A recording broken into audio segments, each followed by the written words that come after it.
Attorney General Christian Porter, who's still on extended medical leave, as well as Defence Minister Linda Reynolds, looking set to be moved on for their roles, but they will be staying in Cabinet. What do we know about what the Prime Minister is looking to do here?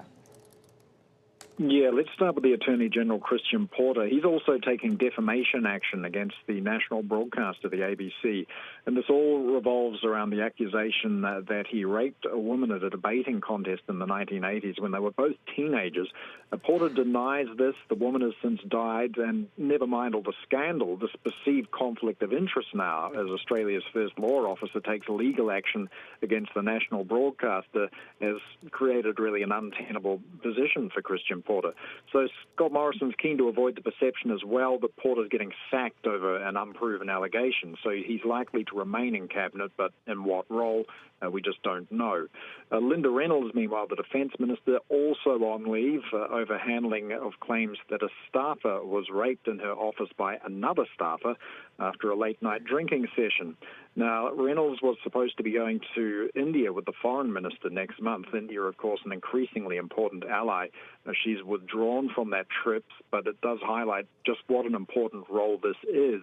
So that also likely to be given to somebody else.